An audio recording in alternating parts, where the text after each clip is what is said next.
Peraí. Estava verificando informações ainda. Já está valendo, já. Ótimo, tá gravando. Perfeito, ótimo. Boa noite a todos. Obrigado pela presença em mais uma reunião associativa, né? É importante contar com todos os associados aí nos mais diversos assuntos aí relacionados ao universo da engenharia e da arquitetura. Então, sejam todos bem-vindos. Passei alguns itens de pauta aí de forma preliminar, numa conversa introdutória aqui antes de iniciar essa gravação, essa reunião, né? A gente trouxe alguns outros assuntos também. Primeiro assunto, que o senhor Carneiro até lembrou aí, né, é a nossa participação aí no coquetel de lançamento, primeiro evento de Smart Cities do Brasil, né, aqui que vai ser em Sorocaba. A gente foi aí no evento, no coquetel de inauguração desse evento, né, tivemos a participação aí de importantes entidades, associação comercial, o deputado Vitor Lippe, que também participou do evento, ali, uma vez que ele é um grande entusiasta no universo da inovação ali, e também foi um dos promotores do Parque Tecnológico, né? Então a gente vai ter, o grande mote, né, desse primeiro evento está relacionado a um campo que eu gosto muito, né, que é o campo das energias, né, e vai existir toda essa perspectiva da mobilidade elétrica, geração de energia elétrica de forma renovável, e até mesmo o hidrogênio como perspectiva aí de uso, de armazenamento de energia, de forma bastante significativa, uma vez que com o hidrogênio gerado com energia renovável, a gente consegue aí ter uma forma de armazenar energia para o uso período da noite, até mesmo em carros de combustão, né? Então, são algumas alternativas, alguns trabalhos, alguns eventos que devem ocorrer relacionados a esse assunto, e nós, da associação, vamos participar de maneira efetiva. O Parque Tecnológico está promovendo isso. Amanhã, inclusive, eu tenho uma reunião com o Nelson Cancelaro, o presidente do Parque Tecnológico, exatamente para trabalhar esse universo aí das cidades inteligentes, energias, e o quanto a associação pode contribuir com isso em termos de conhecimento e prática, né? O ponto é que é importante que a gente saia na frente aí no que diz respeito a esse universo das cidades inteligentes, que traz uma série de oportunidades para o nosso campo de atuação. Deixo a palavra aí com vocês, caso queiram observar aí alguma coisa relacionada a essa linha de conhecimento. Ok? Tudo bem? Professor Galdenoro, alguma contribuição? Eu orientei uma tese a respeito sobre um controle inteligente usando energia eólica, solar e biomassa. E a função dela era para trabalhar em locais onde fosse difícil acesso à energia elétrica, eventualmente, como tem energia eólica, necessita uma velocidade do vento, né, para poder fazer a geração de energia, em locais de praia, né, nas costas brasileiras, em que a energia não chega, lá é muito difícil chegar, né. Tem uma tese, se alguém quiser eu posso compartilhar, na verdade está na minha página, é só entrar lá e pegar, e orientei o trabalho de graduação nessa linha também, né. É algo bastante interessante. Eu estou voltando às atividades, Everson, se você precisar que eu vá em algum evento, alguma coisa, e participe de uma forma mais efetiva, é só falar, tá? A gente está... Eu não estou podendo ficar muito tempo de pé, tal, ainda, andar muito, mas participar de reuniões, tal, eu já estou podendo. Então, tá legal. Eu estou à disposição aí, tá? Vou pedir para a Larissa tomar nota dessa informação, para que a gente possa fazer aí no futuro próximo aí algum podcast, alguma apresentação, não só do professor Galdenoro, como da página dele e dessa pesquisa especificamente, seria muito interessante. Então, Larissa, vou pedir aí, colocar na nossa agenda aí de podcasts. Eventualmente, eu posso até pedir para o Pará é professor da Unesp, lá de Sorocaba, de Guaratinguetá, e ele era meu colega do departamento, e ele estava tirando doutorado, e conversou comigo, né, eu orientei ele nessa tese. Ele pode, eventualmente, até ele mesmo, não sei como é que tá, faz tempo que eu não encontro com ele, mas ele mesmo participar desse podcast aí junto, né, e explicar como é que ele deu continuidade a essa pesquisa, e é bem interessante. Esse trabalho é muito interessante. Depois eu posso mandar uma cópia para você, você gosta disso, eu Eu Vou mandar adoro. uma cópia para você, tá? Eu adoro e tenho me empenhado em me especializar cada vez mais nesse assunto. Legal, muito obrigado pela contribuição. Isso me faz lembrar também aí o empenho aí do senhor Carneiro também relacionado ao universo do uso de resíduo urbano também, né, como insumo aí para geração de energia. Isso tem sido bastante tratado nos últimos tempos, né? Parece que estão desmistificando um pouco esse universo. Então, tem também esse universo que o pessoal está tratando, uma vez que grandes cidades têm uma quantidade muito grande de resíduo e a queima passa a ser uma solução que é razoável, né? Inclusive, já o último leilão aí, em dezembro, para os próximos 5 anos de energia, já tratou do uso de energia relacionada a essa fonte. Professor? Você falando, me lembrei, né, que todo mundo acha que o carro veio para solucionar um problema de mobilidade, né? Foi inventado, mas na verdade não foi isso, né? Imagine uma cidade como Londres ou Nova York, com cerca de 100 mil cavalos, 150 mil cavalos, a quantidade de urina e fezes que tinham todo dia. O carro veio, né, o motor veio no carro, que seriam as carroças motorizadas, para solucionar o problema um problema ambiental gerado pelas fezes e urinas de cavalos, né? Cada cavalo urina aí 15 litros por dia. Então, se você colocar 100 mil cavalos, isso imagine a quantidade de urina que ia ter, o cheiro que tinha essas cidades, né? Mesma coisa de fezes. Então, às vezes a inovação vem, as pessoas enxergam ao longo do tempo, né? Mas no sentido, mas não, foi no sentido ambiental, exatamente ambiental, né? Para solucionar um problema ambiental. É muito interessante quando a gente pensa nesse tipo de coisa, né? Assim como uma das maiores inovações foi a geladeira, né? Porque imagina você, não tinha gelo. Como é que você fazia gelo antigamente? Não tinha. Ou você importava dos trópicos, dos polos para cá e era um absurdo. Só rico que podia colocar a pedrinha de gelo na sua bebida, né? Então, essas inovações que chegam para resolver problemas ou de necessidades das pessoas ou problemas ambientais, tudo mais. E é exatamente nesse sentido que a gente pode pensar em inovações para cidades, né? Dessa história que o senhor contou, eu brinco muito com os meus alunos quando eu vou tratar dessa questão da mobilidade, o quanto que o sindicato dos produtores de carroça, dos criadores de cavalo, né, ou Moares ali, que o Vale lá, ficaram indignados quando a indústria, o Elon Musk lá do carro a combustão apareceu.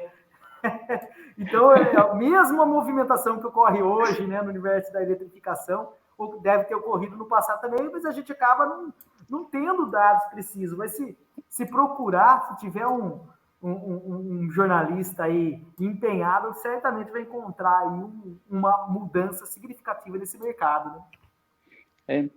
Imagina quando chegou a luz elétrica, o pessoal que fabricava vela, né? Pois é. Só uma observação. Oi, boa noite a todos. Oi. Nessa história eu já conhecia, né, do cavalo, mas uma coisa que é interessante é que na época eles não enxergavam no carro o problema da poluição, né? O cavalo não enxergava, é interessante isso. Existia uma projeção que dizia que em 30 anos Londres seria coberta por fezes de cavalo.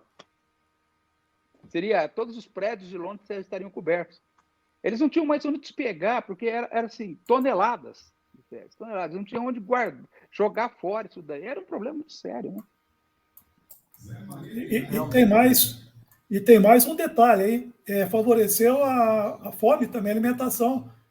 Porque o uso do petróleo, você liberou áreas aí que eram usadas para alimentação do animal. Então, dava preferência a você ter alimentação do animal, isso é fato. Você melhorou a produção de produtos para consumo, para alimentação humana, né? Porque se tinha extensas áreas para alimentação animal. E os primeiros carros, inclusive, eles eram elétricos, né? Houve uma briga entre o motor elétrico e motor a combustão, até o motor a combustão se prevalecer, né? Então, essa história de automóvel elétrico e tal é muito antiga, né? É muito antiga.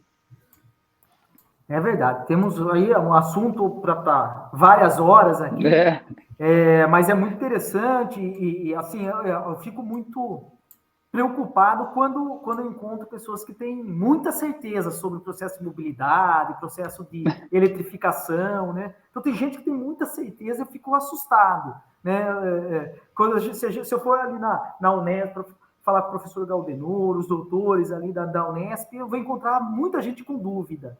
Em alguns eventos, eu encontro muita gente com certeza, e isso me deixa bastante preocupado, né? Porque isso é muito difícil, e aqui a gente trouxe alguns exemplos. Da mesma forma que não observaram as dificuldades ou o que poderia gerar a introdução do motor a combustão interna, o que pode causar também a mobilidade elétrica, né? Tem benefícios, mas tem questões a serem observadas, né? E muitas vezes a gente observa um pessoal que só vê o benefício, né? E isso é perigoso. Então, eu tive a oportunidade, eu tive o prazer de ser convidado pelo Carneiro participar de uma mesa redonda lá no Cruzeiro do Sul, né, Carneiro? Que a gente debateu um pouco sobre isso, né? Bom lá. Foi bom. Isso cabe de fato ao nosso universo, né? O universo da engenharia, da arquitetura, né? A engenharia quanto à tecnologia, a arquitetura quanto ao impacto disso nos centros urbanos, nas cidades, né? Então, a gente tem procurado se posicionar no sentido de levar a visão da engenharia e da arquitetura em todo esse universo tecnológico. Então, devemos continuar trabalhando nesses eventos e de fato, o poder público tem nos convidado e tem ouvido aí nossas perspectivas, apesar de a gente parecer mais chato do que os demais profissionais, né? Mas temos que colocar nosso posicionamento também. Bem, falando nessa questão do poder público, né? Eu compartilhei no grupo da diretoria aí também a perspectiva, inclusive, sobre a visita e eventual visita do candidato Tarcísio ao governo de São Paulo, né, em que vai um grupo que faz parte da associação, CIESP, Associação Comercial, algumas outras entidades da região de Sorocaba, vão entregar uma carta aos candidatos a governador. Eu compartilhei para ver se os colegas aqui da diretoria teriam alguma contribuição a fazer, né? Não tivemos inicialmente nenhuma contribuição. A gente vai ter uma oportunidade depois de tratar diretamente aí com o governador eleito para poder falar alguma coisa relacionada aí ao nosso campo de engenharia, né? Mas eu compartilhei, não tive o retorno, me senti à vontade aí também de colocar nenhum posicionamento. Vou nesse evento aí, vou me esforçar, inicialmente está dentro da agenda, tenho a perspectiva de ir nesse evento que o candidato Tarcísio vem aqui para Sorocaba, né? Vou mais ouvir e participar como observador, uma vez que, como a gente havia tratado antecipadamente aqui, antes de iniciar a nossa reunião, né? E já antecipando um assunto, eu vejo com muito cuidado o posicionamento da associação quanto à relação partidária, né? E também especificamente a um candidato. Eu acho que a gente tratou aí entre os colegas aí, eu vou pedir a participação também, num primeiro momento, uma tendência a ter uma maior participação de candidatos que sejam engenheiros e arquitetos, né? Valorizar esses candidatos e até mesmo, possivelmente, tentar filtrar para trazê-los aqui, expor suas ideias e o quanto podem apoiar o universo da engenharia e da arquitetura, né? Inicialmente pensar aí em candidatos da região, uma vez que tem um número grande aí de candidatos, né? E como o senhor Carneiro bem lembrou, né, tem bem menos profissionais ligados ao universo da engenharia e da arquitetura do que profissionais relacionados ao campo do direito, por exemplo, que tem uma tendência a ocupar mais cadeiras aí no universo político, né? Então, a gente não participou dessa confecção da carta, a gente vai, como grupo, a gente vai validar isso aí para apresentar para todos os governadores, né? Um dos que vão receber o candidato ao governo Tarcísio, né? Mas a gente vai pensar uma maneira de filtrar esse universo para tentar contribuir para os engenheiros aí, para os candidatos que tenham uma tendência a nos representar no universo estadual e federal aí nessas eleições. Abro aí a palavra aos colegas.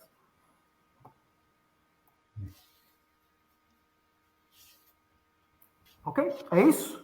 Ok? Então, outro ponto, o professor Galdenor vai gostar bastante também, eu faço parte do Comitê de Inovação do CREA, né? Então, representando a associação, tinha diversos temas, né?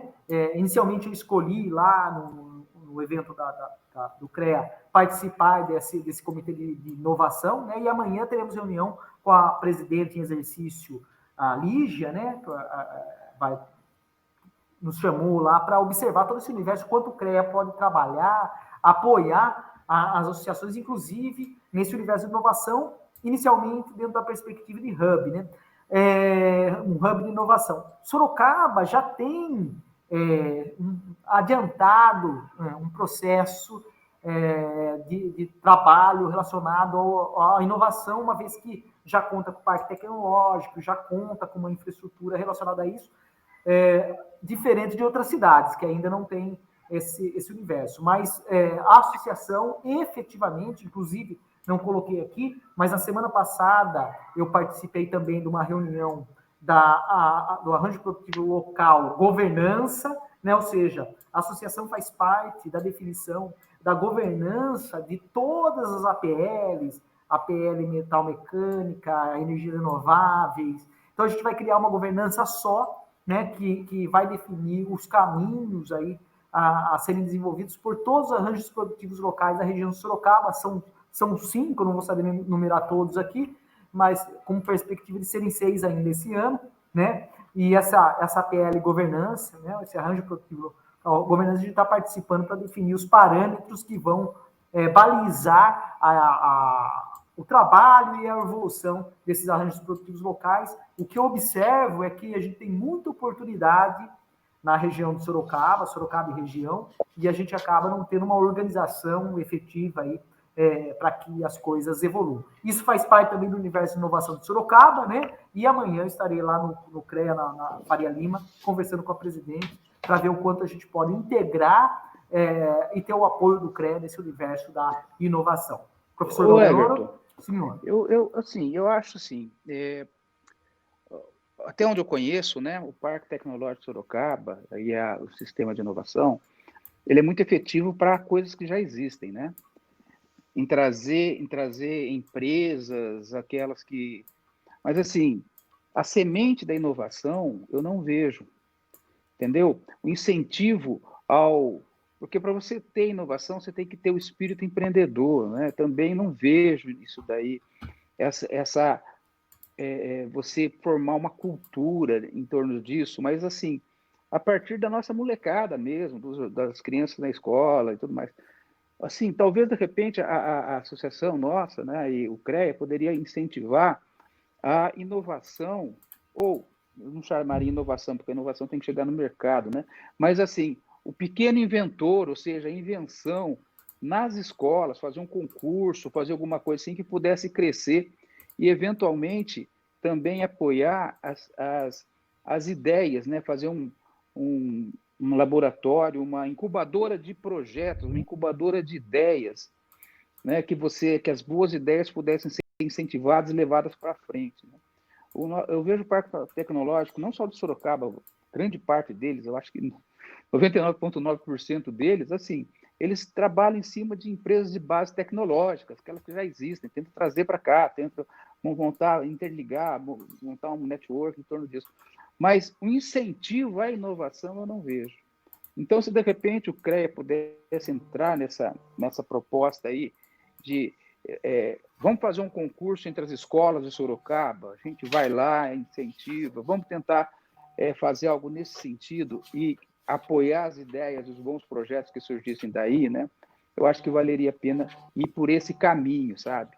De repente, se levar essa ideia lá. É uma ideia, uma proposta só. Tem todo sentido, inclusive eu trago aí uma ideia, né, do senhor Carneiro, do passado, aí, que a gente discutiu, e a pandemia atrapalhou um pouco, mas é menos pandemia e mais questão de iniciativa, força mesmo, que é tentar acessar a escola ou os jovens o mais cedo possível para o universo.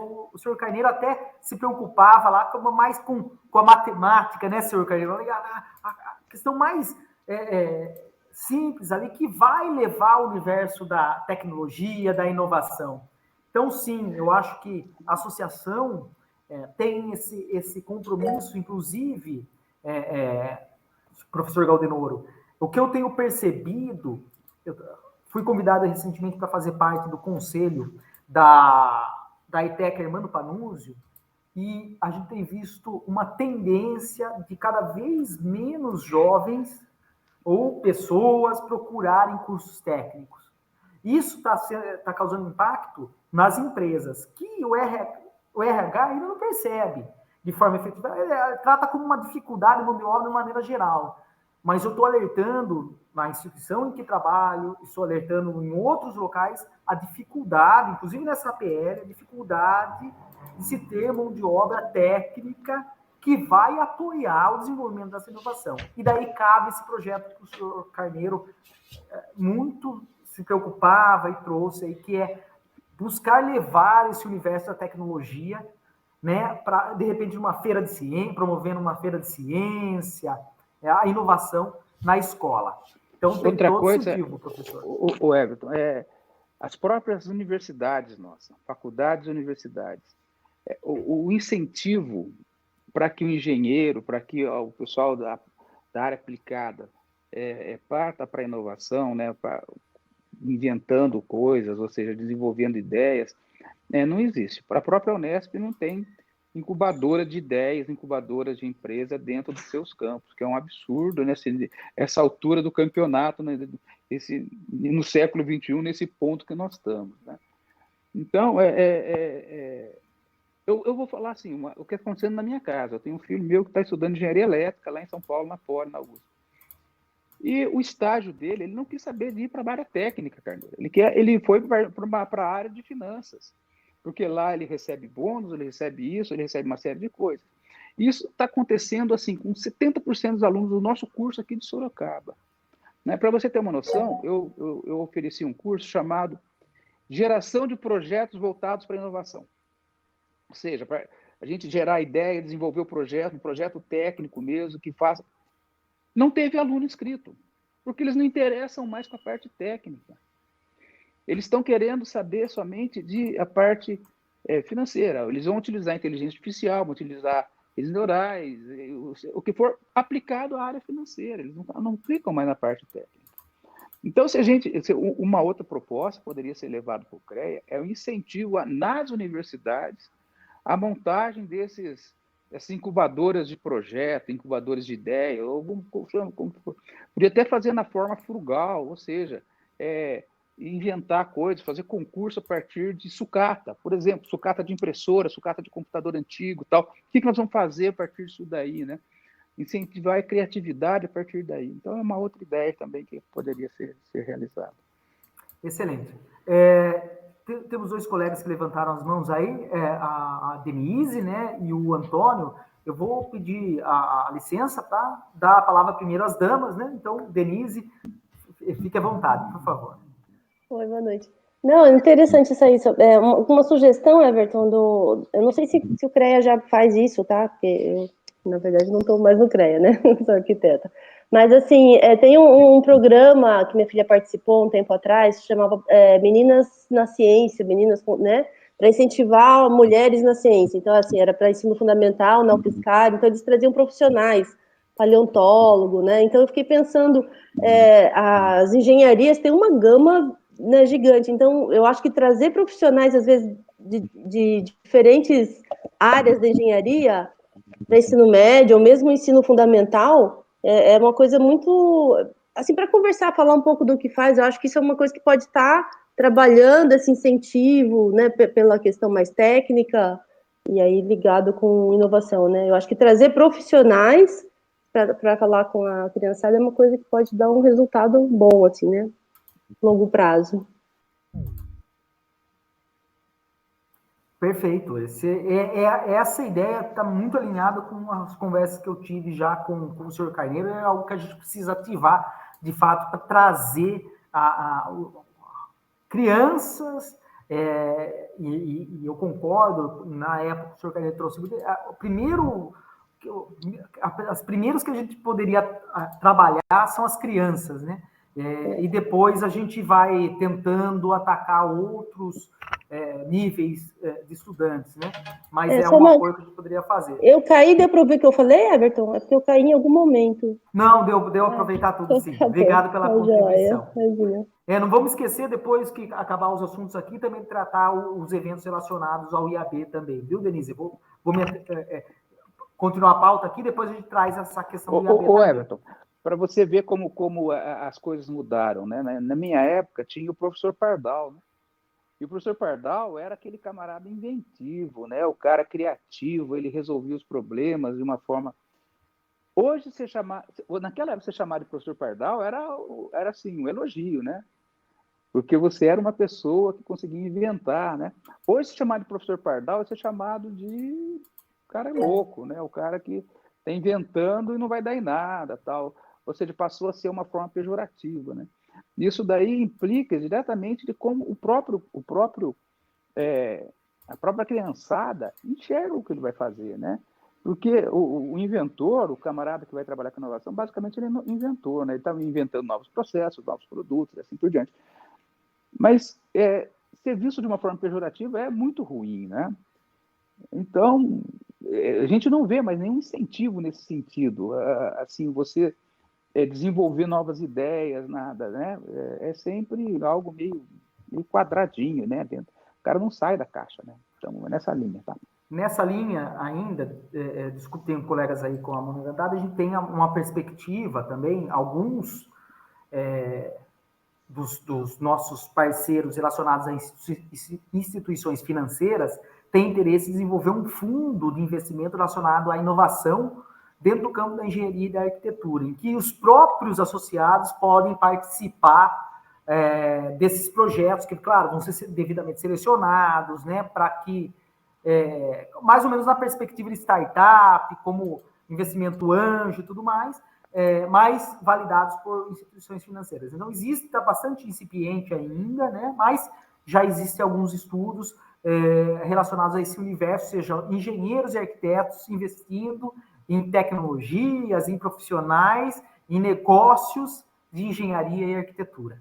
Mas isso já está lá mais à frente, como o senhor colocou, lá valorizando o engenheiro e arquiteto professor Pardal. Então, trazer esse negócio, no mínimo, trazer um evento aí de Shark Tank relacionado aí aos nossos colegas, e os melhores podem até ter investimento, fomento relacionado ao fundo dos associados, mas ainda é incipiente porque a gente tem todo um cuidado para tomar, né? Ok? O Antônio, a palavra está com você. Boa noite a todos. Só para tentar avaliar, eu acho que até esse caso de hoje, de todas as instituições, elas não visam o profissional atuando. E também uma ânsia do estudante, quando ele sai, ele não sabe muito o que fazer. Por isso que muitos estão optando até pelo mercado financeiro. O mercado financeiro adora engenheiro, por causa que, para a gente, matemática é uma coisa simples, acaba se tornando uma coisa do dia a dia. E o que falta, eu acho que eu vejo muitos profissionais saindo da faculdade, ele não sabe para onde ir. E ele acha que, pelo fato dele até ser engenheiro, ele vai sair recebendo aquele salário invejável e todo mundo correndo atrás dele. Só que ele tem que maturar o perfil dele. Ele tem que ver onde ele vai conseguir se destacar, onde ele vai conseguir render mais. Por isso que, assim, tem uma falha tanto na parte da educação, mas também tem uma precipitação do profissional. Ele acha que já tem que sair resolvendo, ele tem que maturar também, ele tem que vivenciar, ele tem que ser colocado à prova. É um assunto um pouco delicado, vamos colocar assim. Perfeito, ótimo. Larissa? Só para acrescentar, vou destacar um pouco para a minha área, essa questão do incentivo à engenharia para as crianças e adolescentes. Tem dois programas num canal particular de filmes, eu não vou falar para não fazer propaganda, mas que tratam justamente da ciência e da tecnologia de uma forma bem lúdica, com crianças. E eu sei porque meus filhos assistem, eles são pequenos. Então, talvez seja uma forma assim, de atrair, né, de falar de tecnologia, de inovação e engenharia de uma forma mais lúdica possível, aí acessando os jovens. Aí.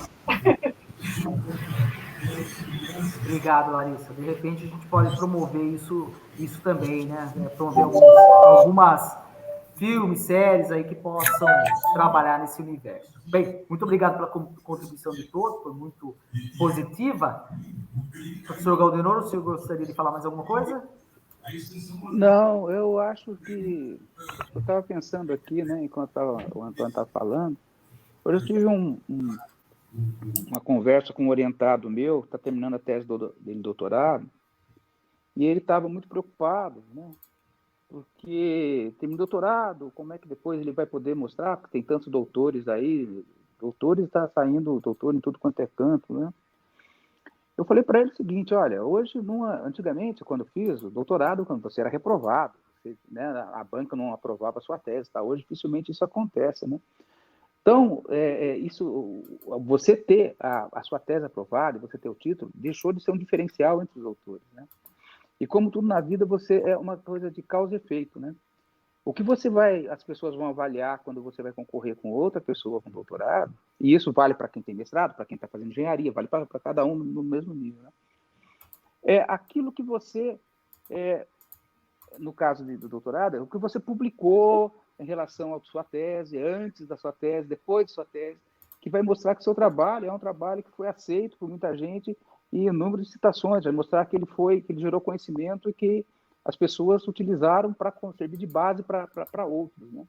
A mesma coisa é o que eu falo com meus alunos de engenharia. Eu falo, vocês precisam fazer as coisas agora para vocês terem um diferencial para mostrar lá, porque engenheiro precisa mostrar o título e acabou, ou tem vários engenheiros por aí, né?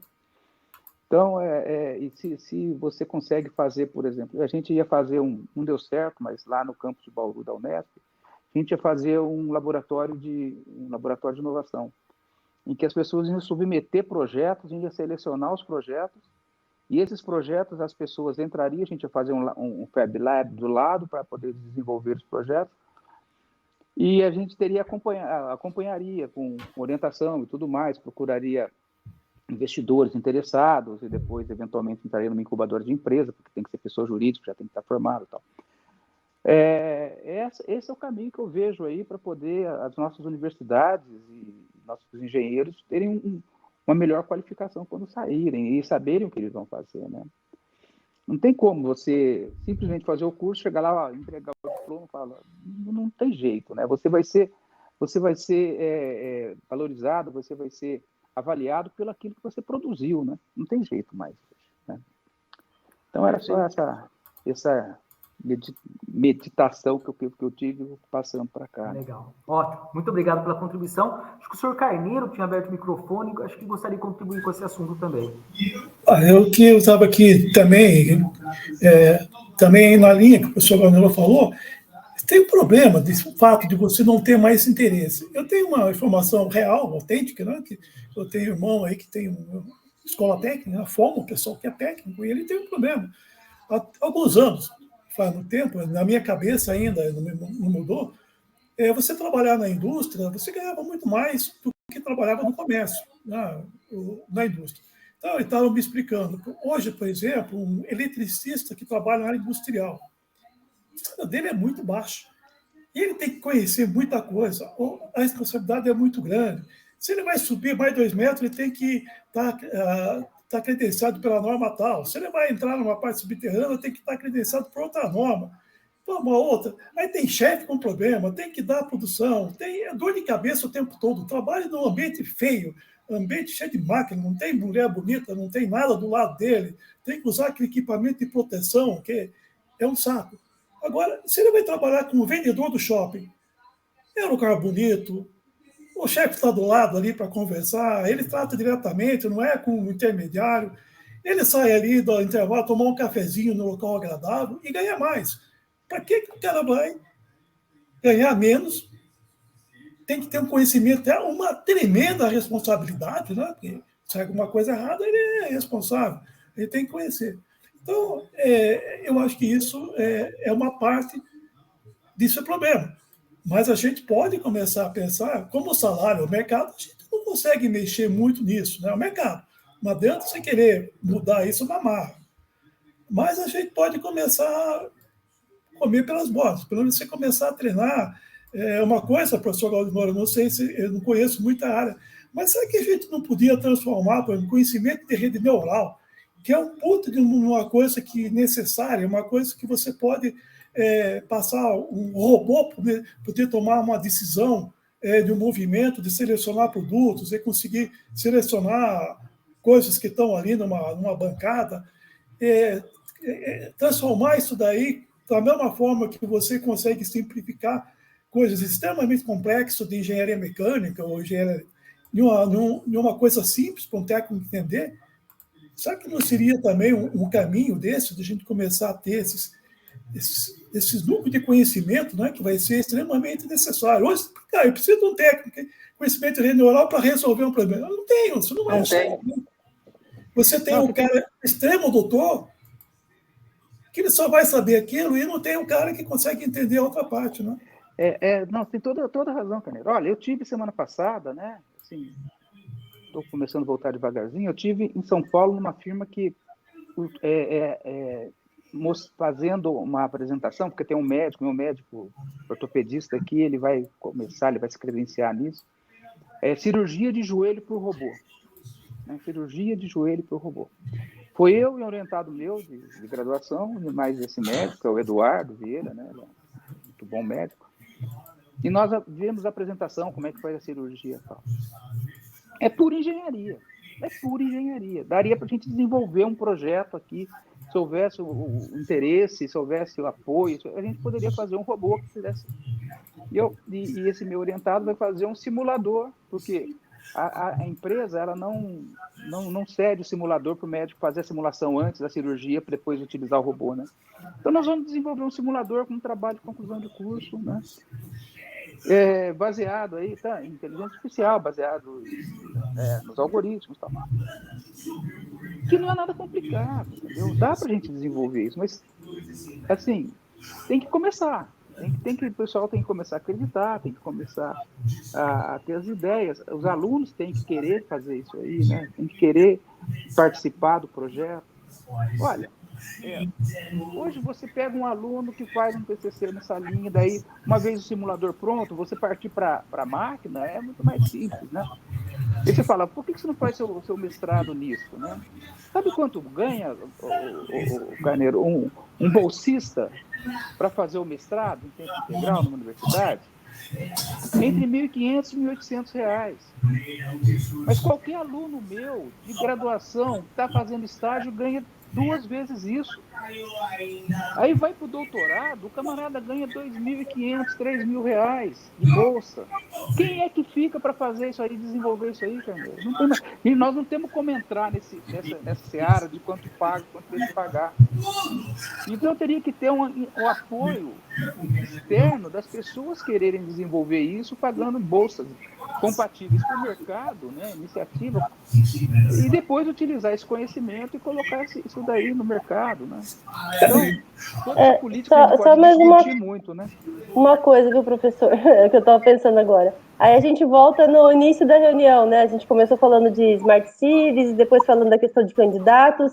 Eu acho que a gente tem, sim, buscar de alguma forma, a gente precisa de políticas públicas de incentivo à indústria, pesquisa, tecnologia, a gente buscar de algum jeito, isso aí, não sei como também, mas eu acho que a gente precisa entrar um pouco, porque se a gente pensar como na cidade, a sociedade precisa de arquitetos, precisa de engenheiros, a gente pensar nos problemas que a gente tem, então como linkar isso, né? O pior é depois, né? Lá dentro, você está falando, o cara ainda ganha lá 1.500 para fazer e depois não tem emprego. Isso pode ser uma coisa pior. Não tem. Se você abre uma vaga, por exemplo, na Unesp, uma vaga para um concurso para um professor, a quantidade de candidatos que aparece é absurda. Eu me lembro, quando eu abri aqui, quando a Unesp veio para cá, a gente abriu o concurso para os primeiros professores. de professores para dar aula de meio ambiente, né? No curso no curso de engenharia ambiental, introdução à engenharia ambiental, que era o nome da disciplina. Apareceram mais de 80 candidatos. Química, mais de 80 candidatos. A banca ficou um mês selecionando o pessoal. Era assim, tudo acima de 70, 80 candidatos, tudo com doutorado. Sabe? Gente que tinha feito pós-doutorado no exterior e voltado. Pós-doutorado é um estágio que faz no exterior, né? Não é nada assim de formação. Mas voltado, vários artigos publicados a respeito, porque não tem emprego. Não tem emprego para esse pessoal. Não tem jeito. Olha, eu vou colocar aqui, desculpe aqui, a gente está prolongando aqui, mas eu tive uma experiência agora, hoje, tá, de um projeto lá da MRS, de um local difícil, no meio de uma serra, um túnel de 8 quilômetros, e você tinha que colocar uma parafernália, um lugar que não tem de sensores para você ver a locomotiva, assim, de uma coisa. Cara, e se a gente colocar aí, tira todo esse sistema, que são quilômetros de fiação, cheio de problema, de roubo, se colocar uma câmera com rede neural, ela vai identificar o motivo, vai identificar a velocidade, vai identificar tudo. Né? Uma câmera, tá? E manda um sinal. Aí você chega. Agora tem que colocar aqui o programinha da rede neural. Agora complicou. Quem é que vai fazer isso? Aí você vê o cara lá que tem uma noção, mas ele sabe um pedacinho. Aí o outro, puta, agora juntar tudo isso, você começa a ter dificuldade. Agora você vê, local para aplicar tem. O problema é fechar o conhecimento com a necessidade de quem precisa. O cara que precisa não sabe que precisa e não sabe procurar, e o cara que conhece também não conhece a outra ponta. Que o país precisa. Tá? Mas sabe, Caneta, se você chega numa universidade, aqui na Poli, na Unicamp, qualquer, na UFSCar, na Facens, fala, olha, eu preciso montar uma equipe de 2 ou 3 engenheiros para fazer esse projeto, para identificar por rede neural, aplicar a rede neural em análise de imagem, né? Para poder fazer isso. Se você pagar um valor decente, um incentivo decente, você encontra gente. Entendeu? Vamos montar uma equipe, vou pagar aí para cada um 5, 10 mil reais para poder montar esse sistema. Faz. Mas não existe interesse nas pessoas, das empresas em fazerem isso, entendeu? Esse é o problema maior. Bem, eu tive no meu trabalho de mestrado, tive um professor que avaliou meu trabalho, que fez gerou essa hipótese, viu, professor Carneiro? O meu era de manufatura avançada, e o professor falou, legal, tem uns sensores aí e tal, e se tirar tudo aí, como faria? Né? O professor Galdenoro, quando avaliou meu trabalho, e se tirasse tudo? Qual seria o resultado? Então, já teve essa observação, viu, senhor Carneiro? Exatamente dentro dessa visão que o senhor acabou de colocar, mas é como o professor Galdenoro bem colocou, eu acho que a Denise colocou a questão do incentivo à indústria, né? Existem caminhos, existe dinheiro, mas o que falta é gente de iniciativa empenhada para conseguir transformar isso em trabalho, em tecnologia. Eu vejo isso pela Facens. Muitas vezes a gente entrega essa identificação de problemas, por exemplo, em subestações de energia elétrica. Aí, a gente entregou um trabalho numa grande distribuidora aí, teve o trabalho recusado. E por que a gente teve o trabalho recusado? Porque nos falta ainda gabarito, experiência, profissionais ali que possam gerar confiança na hora da seleção.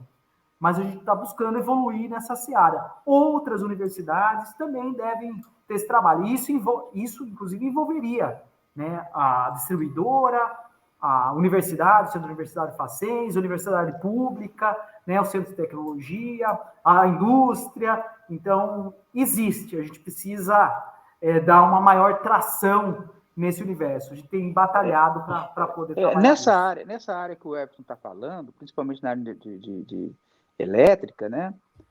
Tenho a ANEEL, né? Eu mesmo coordenei 2 ou 3 projetos P&D da ANEEL. É muito dinheiro que tem lá. Cada projeto é na faixa de 600, 700 mil.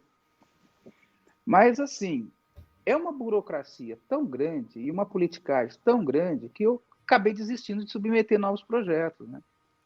Então, os projetos que a gente gerou, todos deram resultados, foram avaliados, foram aprovados, né? E as empresas implementaram. Mas é uma dor de cabeça tão grande que você acaba não fazendo mais isso, né? Então, existe, mas é assim... Às vezes eu sou convidado a participar de um projeto, eu olho bem e falo assim, puxa vida, né? Mas isso aí vai me dar mais dor de cabeça do que satisfação ou outra coisa qualquer. Então, estou fora. Não participo, né? Eu acho que todos nós estamos nessa, né, Everton? Deixa para mim, eu participo. Tá. Vou mandar para você. Tá bom. Obrigado, professor. Antônio?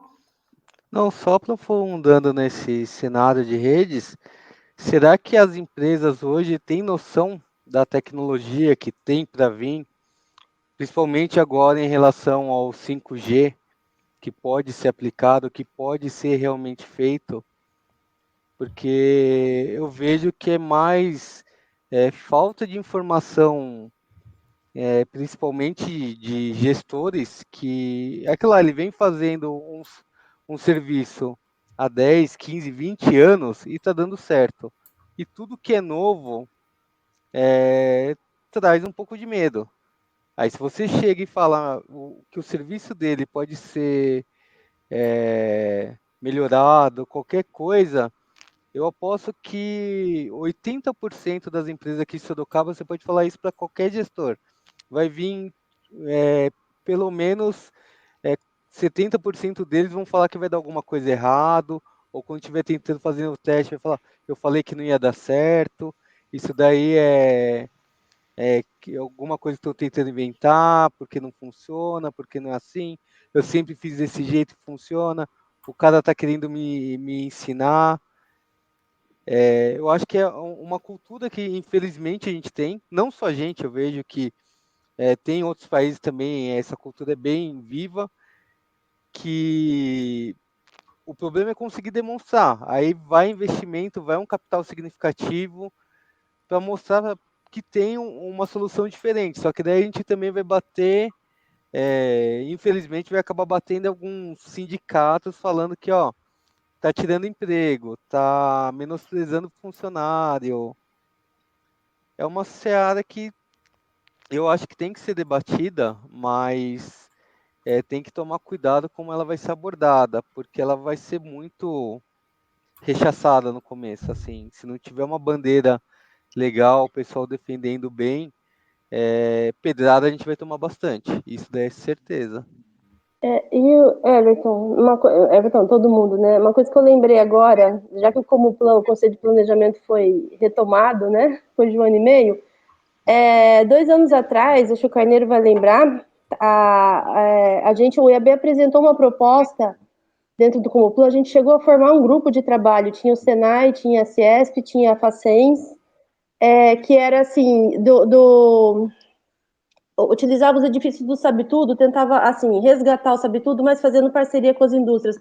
Ao mesmo tempo que prestava um serviço de capacitação para a comunidade, auxiliava a indústria a dar o salto 4.0, 5.0, sabe, tentar, era assim, mas isso era o embrião, estava no início, tinha esse grupo de trabalho, e aí o Comuplan encerrou, então não foi para frente. Eu não sei se houver interesse da associação, a gente podia tentar resgatar, chamar as mesmas associações.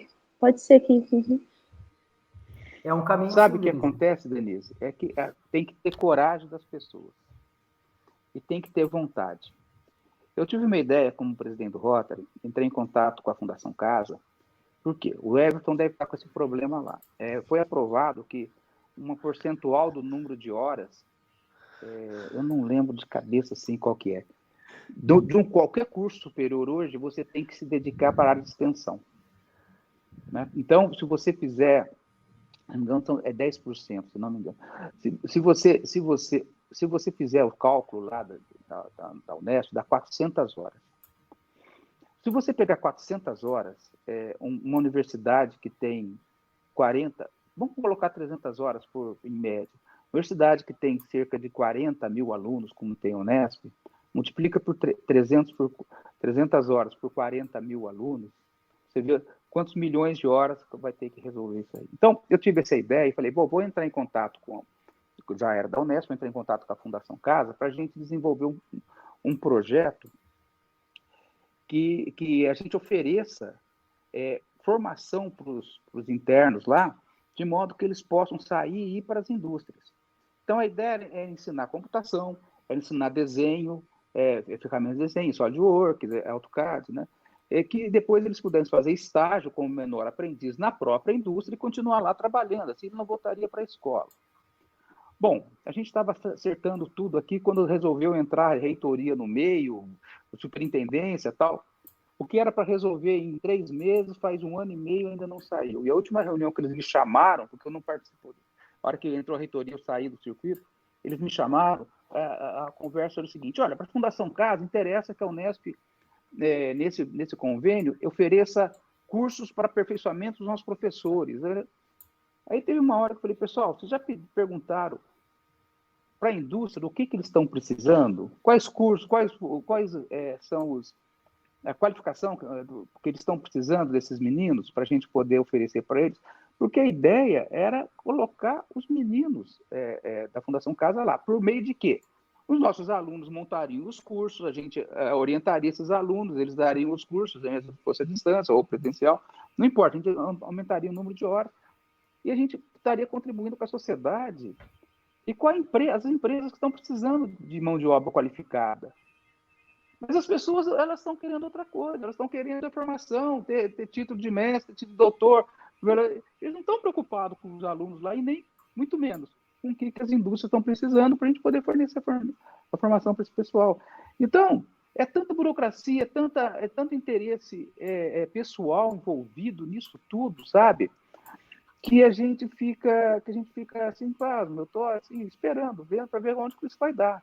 Já vai fazer 2 anos e não saiu do papel ainda, porque tem comissão, com comitê, que não resolve nada, entendeu? Uma coisa que a gente ia fazer entre nós aqui e a Fundação Casa de Sorocaba, até a Carol, quando ela me liga, fala: e aí, não, eu falei para ela: vamos fazer paralelo, depois eles resolvem o que eles fazem. Porque é isso que acontece, entendeu? É uma doideira. Perfeito. Então é muito difícil, né? Obrigado, professor. Ricardo? Olá, boa noite, estão me ouvindo? Estamos. Tudo bom, prazer. Primeira reunião que estou participando aí com vocês. Me apresentar um pouco, sou engenheiro civil, né? Sou amigo do Antônio, a gente trabalhou junto. E aí, eu ouvi o professor falando a respeito do projeto da Fundação Casa, né?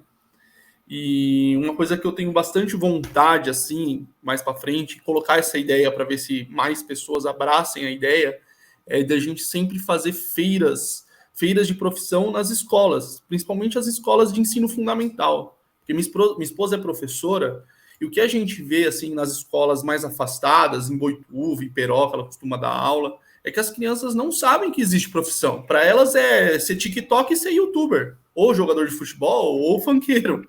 Então, assim, elas não têm a perspectiva que existe profissões, assim, sabe? Você fala: o que o engenheiro faz?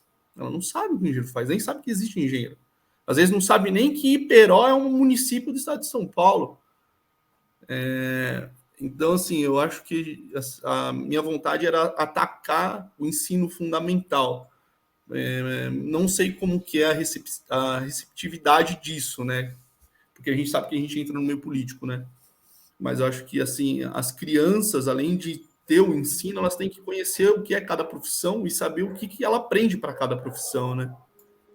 É uma ideia que eu tenho, assim, dentro de mim, de um dia poder fazer isso, poder ir de escola em escola, falar sobre a minha profissão, um médico poder ir falar sobre a profissão dele, ter uma semana, porque a gente vê aqui na escola fundamental, é a semana do índio, é o dia da árvore, é o dia não sei o quê, eles fazem um monte de eventos, né? O dia dos pais, dia das mães, festa junina, e a gente não vê um evento, uma feira de profissões. É difícil, assim, principalmente na rede pública. Eu não vejo esse tipo de incentivo, né? Acho que seria legal. Até para eles começarem a linkar o que eles aprendem com a profissão, né? Ricardo, na verdade, essas crianças não têm perspectiva. Uma vez aqui a gente teve um projeto aí da Secretaria de Educação chamado Teia do Saber. Logo quando eu vim para Sorocaba, e a Unesp participou desse projeto Teia do Saber. Então, a gente dava aula para os professores, a gente montou um curso, né, para dar aulas para os professores em vários módulos: matemática, ciência e tal, né? E a ideia era sempre, a gente partiu de uma proposta que eles tinham que desenvolver um projeto nas escolas. As escolas, na área de matemática, por exemplo, era como ensinar matemática de uma forma diferente. E um dos projetos que saiu era ensinar matemática usando a engenharia civil, né? Você como engenheiro civil, né? Então, eles tinham que ensinar, por exemplo, que área, contando o número, calculando o número de azulejos que precisava para poder fazer a quantidade de tinta para pintar, tal, né? Mostrar trigonometria, usava os triângulos para poder fazer o telhado, esse tipo de coisa, né? E aí eu escutei de uma professora algo que me marcou muito. Ela falou o seguinte: olha, esses meninos, a maior perspectiva deles é ser pedreiro.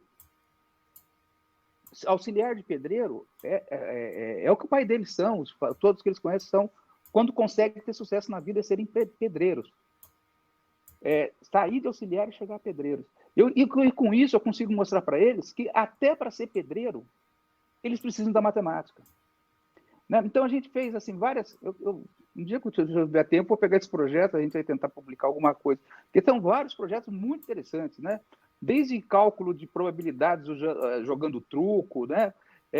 Fazendo pipa para estudar a parte de geometria, coisas muito interessantes.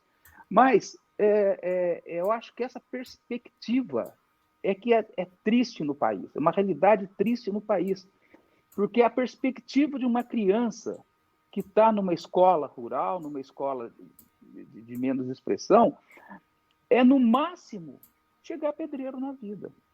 Então a gente tem que aumentar essa perspectiva, melhorar essa perspectiva, mostrar para eles que a criança pode atingir um grau de conhecimento que vai contribuir de outras formas com a sociedade, não só como pedreiro, entendeu? Eu acho que é muito interessante isso. Perfeito, professor, obrigado pela contribuição. Mauro Silva, a palavra está com você.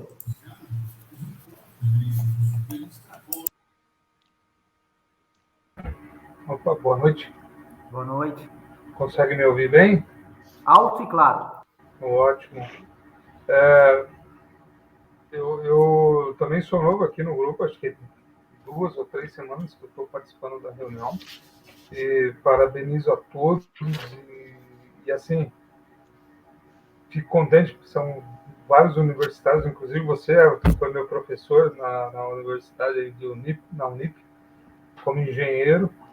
E eu tenho pouco mais de 30 anos em indústria, né?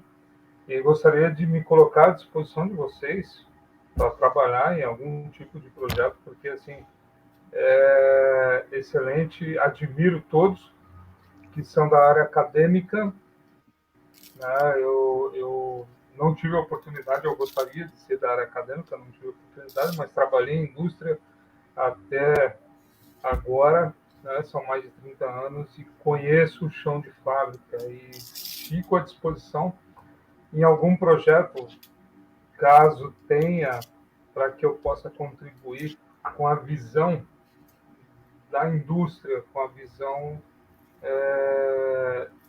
da fábrica, com a visão do supervisor de produção, com o engenheiro de produção, com o presidente da fábrica, o que ele espera das pessoas, o que ele espera dos profissionais para contribuir para o processo dele. Então, eu fico à disposição de vocês. Né? É isso aí. Parabéns a todos, excelente trabalho que vocês estão fazendo. Obrigado pela participação e sejam bem-vindos, né? Mauro, Ricardo. Perceba que acho que o ponto central aqui, desde do início das conversas, participação que eu iniciei lá com o senhor Carneiro, e o senhor Carneiro também já me trouxe isso, é a dificuldade de canalizar as ideias em forma de ação, né? Então, a participação do Mauro, a participação do Ricardo e a vontade de fazer parte das iniciativas é o principal mote aqui da nossa associação, né? Eu tenho que me adiantar aqui para dar a oportunidade para a Denise falar também sobre o IAB e a iniciativa da IAB. Por quê? Porque tem a ver com isso. Tem a ver com participação. Porque a gente está cheio de problema. E assim, eu tenho uma perspectiva pelo tanto que eu tenho caminhado aí nos mais diversos projetos, nas mais diversas iniciativas, que é a seguinte, de fato, a gente tem um problema de empregabilidade. Mas esse problema de empregabilidade está relacionado à limitação de visão dos profissionais. Todo mundo está olhando para o mesmo lado. O mercado está precisando de profissionais das mais diversas áreas da engenharia e da arquitetura. O problema é que todo mundo olha para o mesmo projeto, para a mesma indústria, para o mesmo problema. Se a gente conseguir abrir esse campo de visão, falta gente demais. Assim como para os problemas. Então, de repente, a associação, o IAB, e eu estou buscando esse trabalho de unir cada vez mais instituições para que a gente fique cheio de problema. Porque daí a gente vai conseguir, de repente, com o fomento da associação, com o fomento público, a gente consegue... há pouco a gente lançou aí um desafio do CAL, capital de fomento para casas pequenas aí e tal, fomento aí do CAL, que a gente não para o universo, a associação dos novos integrantes, a participação dos novos integrantes, Mauro, Ricardo, nas reuniões, é o que vai fazer com que a gente consiga atingir o resultado dessas dúvidas, essas dificuldades que a gente está encontrando aqui. O projeto é antes do início da gestão, dessa nossa gestão hoje aqui. É lá da gestão do senhor Carneiro, que já trouxe essa ideia de levar as crianças, seja por feira de profissão, feira de ciências, um teste de matemática, esse universo da engenharia e da arquitetura. Né? Então, a gente já tem essa preocupação. Rapidamente, desculpe acelerar agora, né? Eu ia falar lá um pouco do curso de perícia judicial, isso já está tramitando aqui na associação, com fomento da mútua, né? Então, logo vocês vão ter novidades sobre isso. Perícia judicial é um campo que traz muitas oportunidades para os engenheiros. Além disso, a gente tem fomentado muito a perspectiva da parceria com empresas, recebi visita da Prisma, recebi visita da Alfebas, diversas empresas aí que estão querendo se unir a gente, fazer eventos e trazer benefícios para os associados, né? Sexta-feira a gente tem nosso happy hour. Infelizmente, quem não comprou convite não tem mais convite. Graças a Deus, a gente tem conseguido vender de forma antecipada, o que traz uma ótima notícia de que a gente vai ter um baile bem procurado, bem interessante aí no final do ano. Fiquem atentos às vendas antecipadas, os próximos happy hours e do baile também, né? E agora eu passo a palavra à Denise, porque ela tem uma informação importante relacionada à nossa parceria que precisa ser efetivada com o IAB e aí os próximos eventos relacionados ao aumento, aí, à busca de novos participantes dessa importante instituição. Denise, a palavra está com você. Tá joia. Não, então, o IAB, né, Instituto de Arquitetos do Brasil, a gente tem um núcleo aqui em Sorocaba, ele é nacional, né, uma instituição nacional, é a primeira, tem 100 anos no ano passado, né, a primeira organização de arquitetura do país, tem o departamento de São Paulo e a gente tem o nosso núcleo aqui que vai fazer 40 anos. Só que, assim, o IAB, a gente tem, assim, um corpo técnico, né, a gente participa em vários conselhos, mas a gente não tem muitos associados, a gente tem uma dificuldade de estrutura mesmo, né. A gente não tem um convênio igual a associação que tem a Unimed, né? Os convênios que tem são geralmente lá da cidade de São Paulo. Então, agora eu estou numa busca, né, esse ano de estar... qual foi a ideia que surgiu dentro do IAB? De fazer alguns plantões para a gente divulgar o trabalho que é feito. Muita coisa dentro do que a gente participa das cidades, assim, a gente tem contato, a gente tem um trabalho em cima. Agora há pouco eu comentei do projeto que a gente apresentou no Comoplan. Tem muito material, né? E, assim, projetos culturais que a gente, agora com a pandemia, não conseguiu fazer, mas tem muita história e coisas que a gente pensa para o futuro. E aí eu procurei o Everton, porque nesses plantões, vai ter um primeiro agora na sede do IAB, que é no Chalé Francês aqui em Sorocaba, e eu pensei em fazer um na associação. O que é o plantão? Eu vou ficar ali um período, algumas horas, né?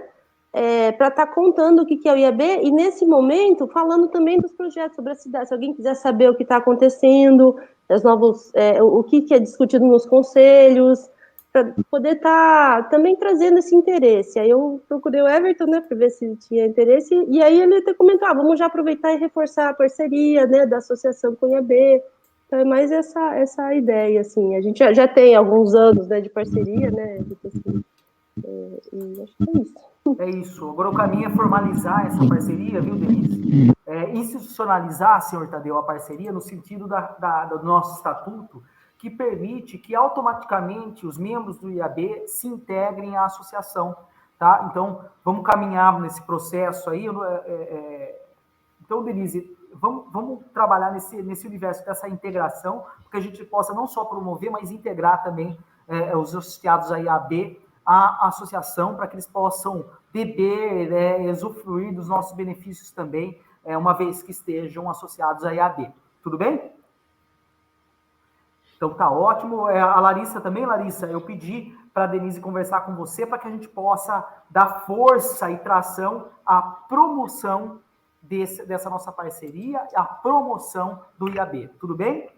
Tudo bem, já estamos conversando. Ótima notícia, todo mundo muito eficiente. A gente ultrapassou bastante a nossa hora aqui. Agradeço a participação de todos. Se alguém tiver mais alguma participação, por favor, seja breve para que a gente possa encaminhar aí o encerramento da nossa reunião.